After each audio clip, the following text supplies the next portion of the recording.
Hi, this is the second video in the playlist where we're looking at growth and decay, which is the new way of describing compound interest and depreciation. So they're very, very similar questions. Now in this particular video, the questions are a little bit more challenging. So we're going to be talking about depreciation. We're also going to be talking about simple interest versus compound interest. So please do stop the video, have a go at each of the questions, and then compare your solutions. Always add a comment if you're not sure about anything. I'll always come back to you. I look forward to seeing you inside the video.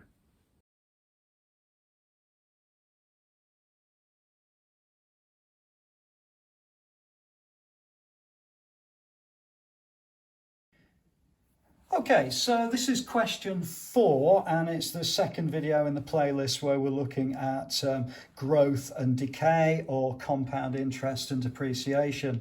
This particular question deals with depreciation, and the important thing here is that it's 22% depreciation for a new camper van that had a value of £36,000. So in other words, at the end of each year, the camper van is only worth 78% of what it was worth at the beginning of the year. And that's quite an important point, because what we're going to do is we're going to use the same formula that we used in question number 3 in order to answer this, but obviously in this particular case the multiplier will be different. Okay, so let's try that. So we've got total equals original times multiplier to the value of n. And again, I would always advocate you write out the full formula. It just really helps you to remember these.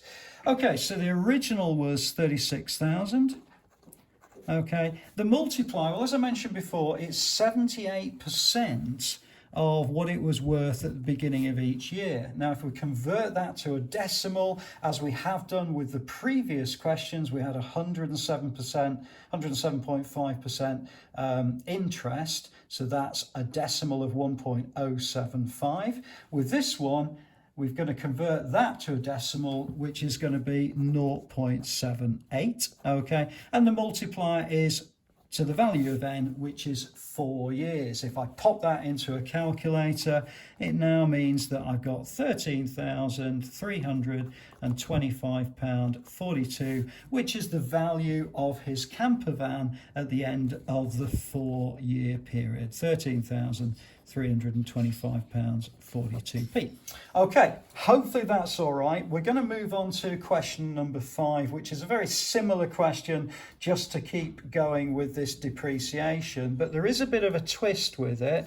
In what they're saying is that this is Josh. He bought a new car for $16,500. Now, in the first year, the car depreciates by 25%. Well, that's fairly easy, because what it means is the car is worth now 75% of its original $16,500. Okay, so let's have a go at that. So the first year,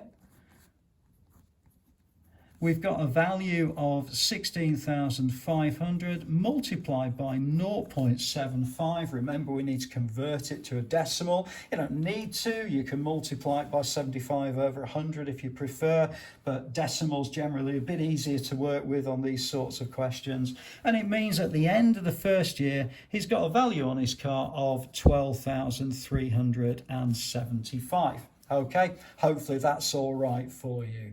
Now, in the second and third years, the car depreciates by 12%. And if you remember from the previous question, what we said is that that's representative of 88% of the car's value.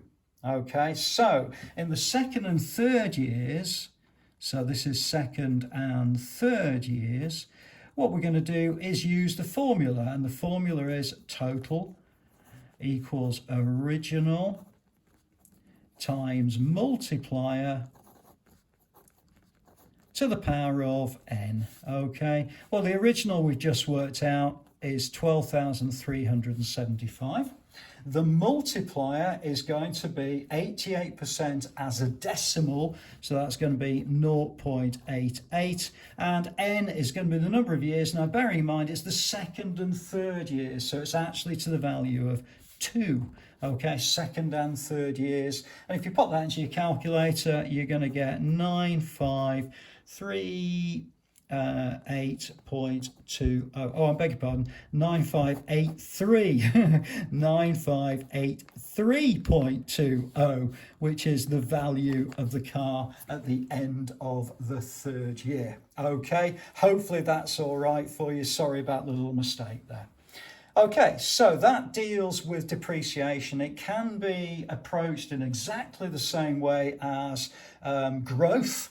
Okay, where we're looking at changing the multiplier to a decimal in exactly the same way as we would do with these sorts of questions.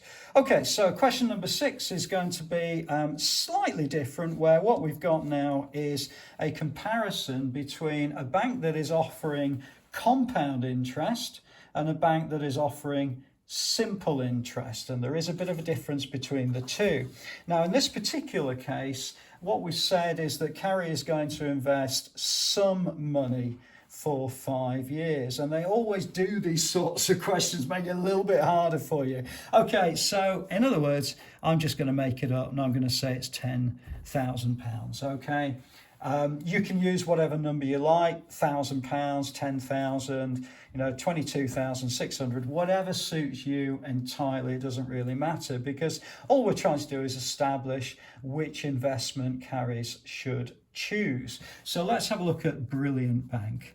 Okay, so in Brilliant Bank, we've got compound interest. So again, we're going to use the formula total equals original times multiplier to the power of n. Okay, well, the original amount we're saying is £10,000. All right, that's great. Let's pop that in and see what we get. The multiplier, well, remember, it's 2.6% per annum. Now, because it's compound interest, we're saying it's basically 102.6%. Okay, which is the same as a decimal as 1.026, and n is going to be 5 years. It's 5 years that she's making the investment for. So once I've calculated that, what I'm going to end up with is £11,369.38. Now, we're going to compare these on the value of the interest.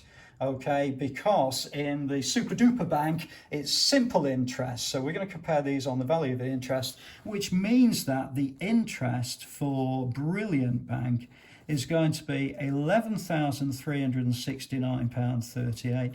Take away £10,000, which was the original investment. Okay, I'm just going to move this up a little bit. Okay, so that's going to give you an interest payment of £1,369.38. Okay, so hopefully that will give you some idea of how we would work with compound interest for this type of investment. And these are, it's a fairly reasonable comparison. You might see these sorts of comparisons on the high street or on internet adverts or what have you. Okay, so let's have a look at Super Duper Bank. Okay, this is maybe a name that I think would work very well on the high street. Okay, I like the idea of investing in Super Duper Bank. Okay, but in this particular case, they've offered us simple interest. So what that means is that when we give them £10,000, they're going to give us 2.7% every year of £10,000.